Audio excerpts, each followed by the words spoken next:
สบายดีบุษบุทุกคนสบายดีตอนค่ำเนาะพี่น้องเนาะวันนี้บ่เอื้อสิมาอัปเดตเรื่องบ้านทุกคน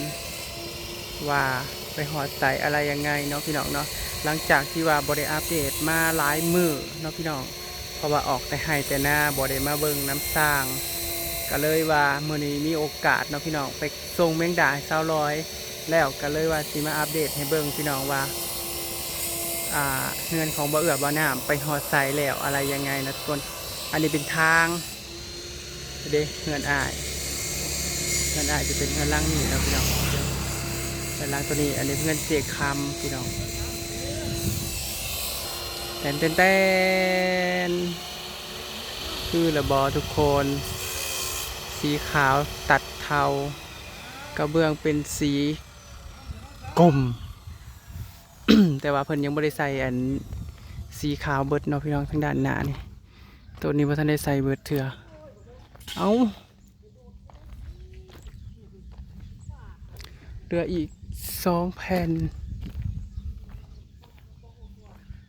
นี่เพิ่นแอมแป้นมันนี่2 มื้อเลยพี่น้องราคากับสีเทา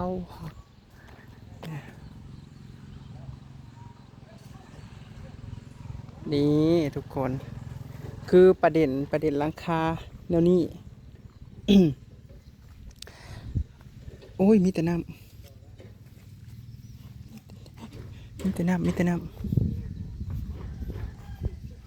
ประเด็นราคามันมีอยู่อย่าง4พี่น้องจะเล่าให้ฟังเรื่องมันมีอยู่ว่าไปสั่งสังกะสีอยากได้สีอันสีอย่างเนาะอยากได้สีกลมจะเป็นว่ายากคือต้มแห้งโพดก็เลยย่างมาทางนี้ก่อนพี่น้อง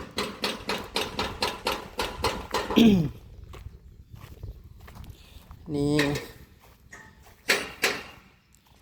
เรื่องของเรื่องอยากได้สีนี้เนี่ยเป็นสีกลมเกือบมันจะเป็นเหลื่อมสังเกตเบิ่งพี่น้องมันจะเป็นเหลื่อมคือเพชรเนี่ยตัวนี้มันเป็นตัวออกใหม่เป็นลายใหม่เป็นสีใหม่ซึ่งขายดีแต่ว่าบัดพอเฮาไปสั่งแล้วมันได้แต่ลบขางมันมีแต่100 เมตรส่วนอันสังกะสีเฮือนบ่เอื้อมันผัด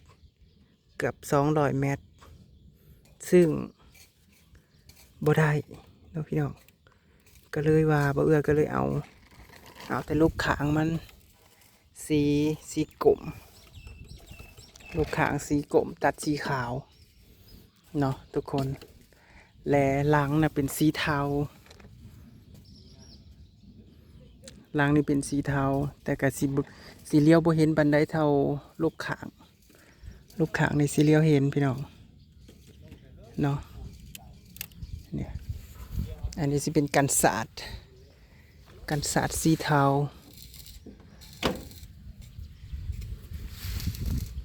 หลังสีเทาแต่ว่าฝนตกใส่มันก็เลยเป็นสีมืดเนี่ยจักหน่อยปุ๊สร้างเพิ่นแอมแปนพี่น้องเบิดสีเทานี่10ตับหรือว่า10 แพ็คหนึ่งมี5 แผ่นโตสีเทาส่วนสีขาวนี่เบิด3 แพ็คครึ่งแต่ว่าตัวนี้เพิ่นบ่ทันได้ใส่พี่น้องตัวนี้กับตัวนี้เนาะเพิ่นแอมตัวนี้2 มื้อพี่น้อง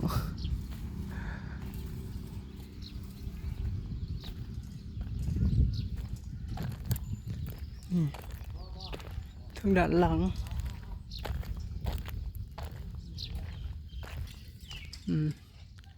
ทางด้านหลังประมาณนี้นะพี่น้องหลังไม่เล็กไม่ใหญ่กำลังดี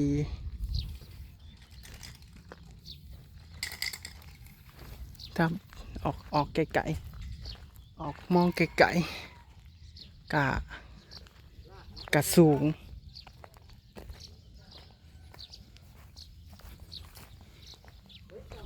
นะหลังใหญ่บ่พี่น้องข่อยว่ากำลังพอดีเนาะพี่น้องซ้ำนี่แต่กระซิเบิดหลายเติบอยู่ทุกคนเพราะว่ามันมีแต่ของแพงๆบ่เอื้อลองสรุปยอดเบิ่งมื้อคืนนี่พี่น้องเฉพาะโครงเหล็กแป้นกาซางสังกะสีรวมแล้วอยู่ใน100,000เลยปาดเท่าพี่น้อง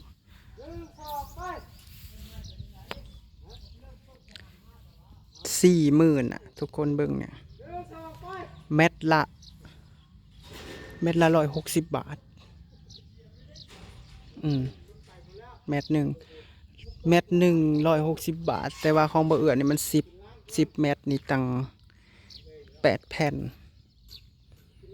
ก็หลายเติบมี6 เม็ดมี10มี9มี4พอข้างหน้าบ่เอื้อมันสิเป็นซอกเด้พี่น้องจะเป็นซอกแทรกทางด้านหน้าก็เลยค่อนข้างบ่เท่ากันหลายก็สิยากสร้างก็สิยากแน่ในการเขาเรียกว่าอีหยังบอกบ่ถูกจะเป็นรอบยากการคิดไล่ที่สับสนในจักหน่อยเนาะ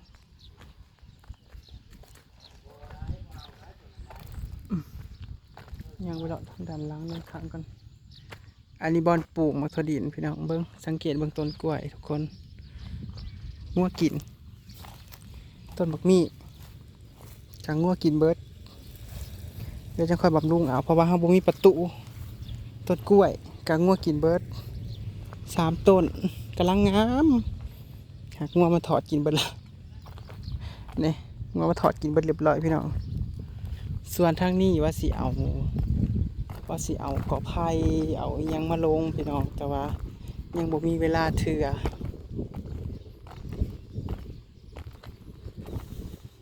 อันนี้ตัวดินเบาน้ำเนี่ยครึ่งหนึ่งเลยนะเนี่ยครึ่งหนึ่งเลยนะเนี่ยฝนตกมาใส่เมื่อวานนี้มันก็สิซุ่มแล้วมันก็สิแตกพี่น้องบัดนี้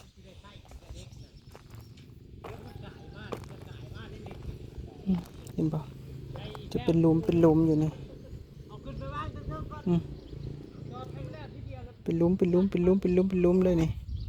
คือถั่วดินนั่นเอง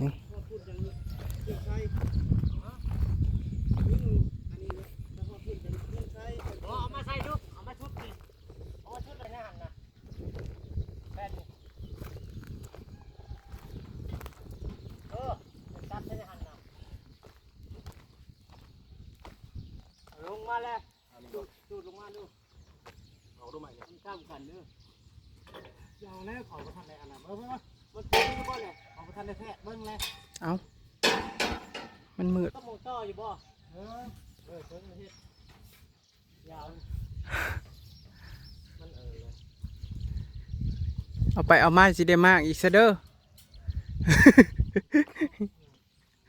มากจักล็อกเอาเตี้ยจุเจ้ามากนะทั้งหน้ามันเล็กมองเบิดเอาคือมากเบิดเอามันบ่เข้ากันเอาก็เดี๋ยวว่าตัวนี้เป็นแบบแล้วอะไรกันแอมตัวนั้นไปเลยมันบ่เข้าเส้นมันบ่ไปน้ำกัดอ๋อมันปิดไปเบิดต้องไล่ลงมาเบิดให้มันซ้ำกันเบิดมันไปน้ำกันแบบว่าอ้อมกี้เนี่ยมันขึ้นลื่นกัน15 เส้นยังไปแต่วิทย์มันไปได้ไปมันได้ทั้งนั้นบ่ได้ทั้งนี้ไล่ยุบจมพ่อจังว่ามือ1 2 มือ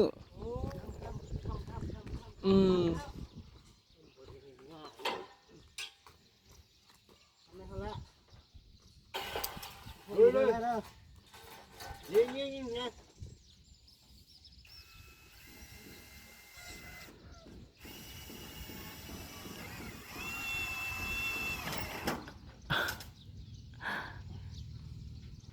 ว่างานกล้วยกับบ่กล้วยไปได้เนาะ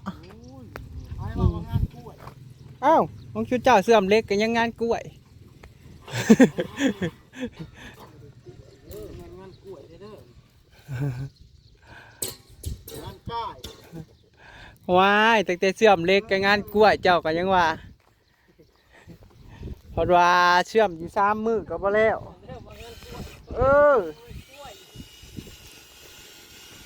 แล้วมาพี่น้าคนน่ะ สร้างเพิ่นยิงไม้ฟ้าเสลาเนาะพี่น้องทันแล้วพอแอมไปได้ครึ่งแอมทั้งหน้าแล้ว2วักแล้วพัดมาแอมตัวนี้ใส่กันพัดมันบ่ไปนำกันพี่น้องก็เลยต้องมั่งมาใส่ทั้งข้างอีกให้มันเสมอกันให้มันไปนำกันคือตัวนี้พี่น้องสังเกตเบิ่งขอบมันจะไปคู่กันเห็นบ่ทุกคนพ้นนั่นก็จ้องแต่อยากตกปวดโพวานเขาแล้วนี่บ่ตกนี่ระวังโลดมืดครึมเลาะอยู่ ได้แค่เบิ่งดูประมาณยำได้แผ่นนี่แหละก็จะตัดแผ่น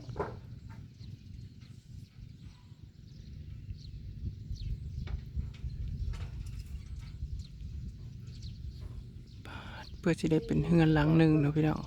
ก็จะได้เป็นเฮือนหลังหนึ่งไม่ใช่เรื่องง่ายหมดไป200,000ได้แค่นี้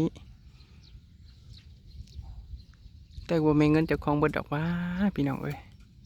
ยืมเงินเอื่อยใส่ตั้ง40,000 50,000อย่าคิดว่าสุขข่อยมีเงินเด้อพี่น้อง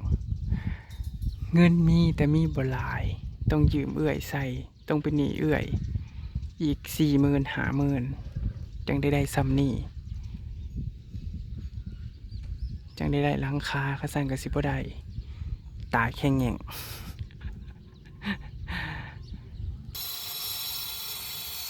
เหลืออีกจักแผ่นเนาะเดี๋ยวไปลองไปนับเบิ่งขางคุณเบิ่งเพียงตัวนี้แอมได้2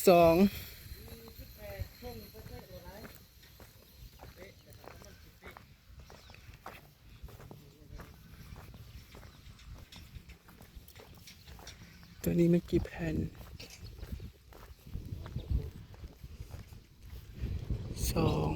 4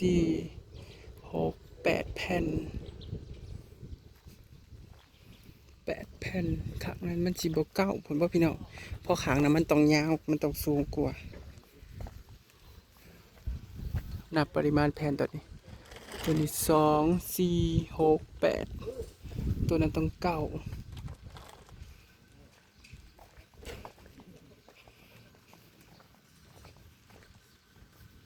เพราะตัวนั้นมันสูงมันเป็นซอก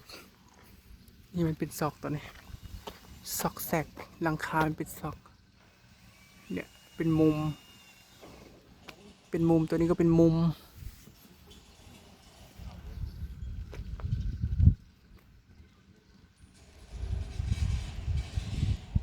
พี่น้องตัวนี้ว่าตีปีดบอกทุกคนมันสิเห็นเป็นร่องอยู่แต่ว่าคันมุ้งกับจีบอคันมุ้งมันก็สิอยู่ในแผ่นเทิงตัวนี้มันสิปล่อยลงแอมขึ้นเบิดบอกทุกคนให้ความรู้ในเด้อทุกคนแต่สำหรับข่อยว่าอยากติดอีกนะมันเป็นรูกระโปรงอยู่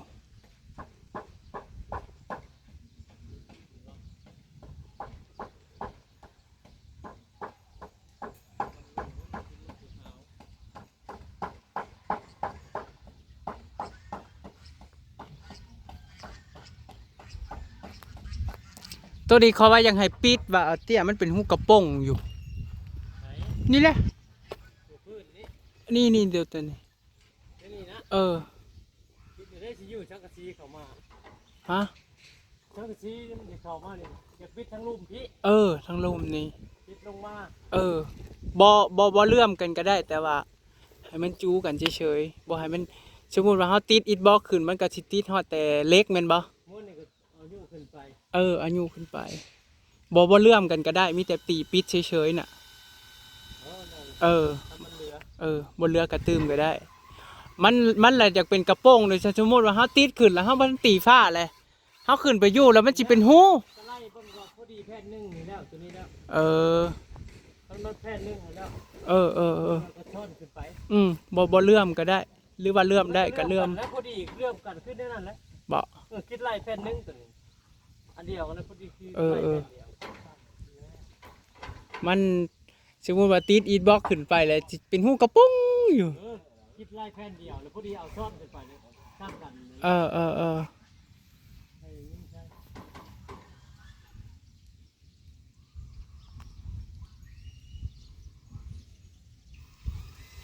งามแล้ว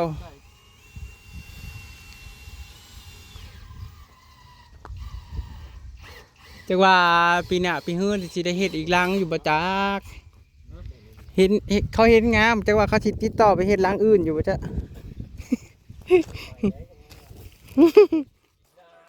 ปีหน้าอืมจังนอกไปสิคิดไล่บ่เป็นอีกเออ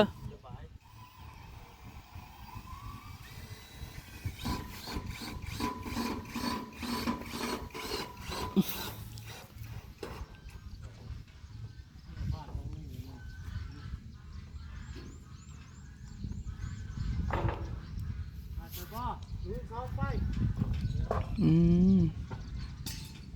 เดี๋ยวทางน้ำบ่ได้แขน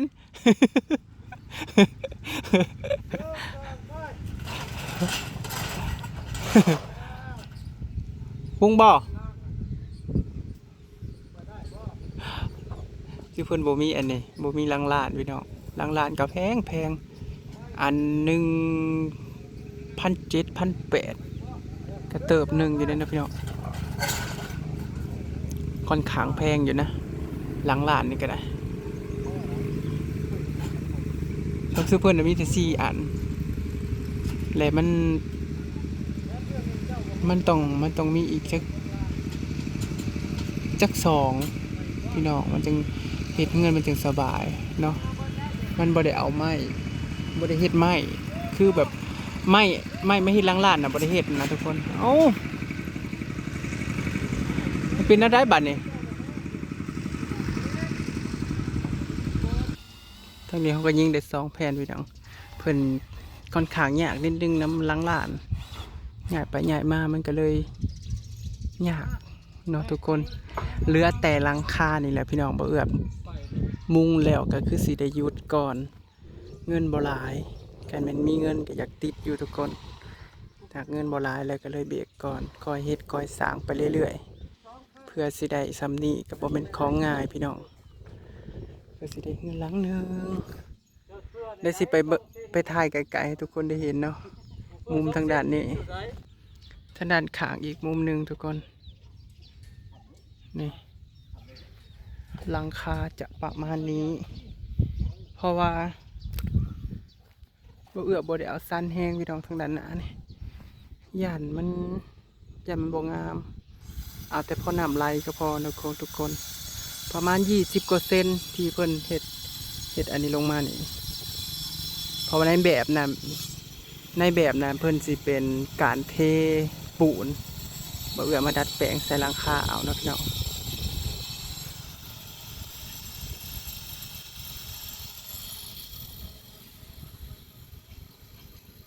กำลังพอดีนะทุกคนหลังคาบ่ถึงขนาดว่าหยอกแห้งคือหยอกคืออะไรเสาดังมันนี่บ่สูงแห้งขนาดทุกคนกำลังพอดี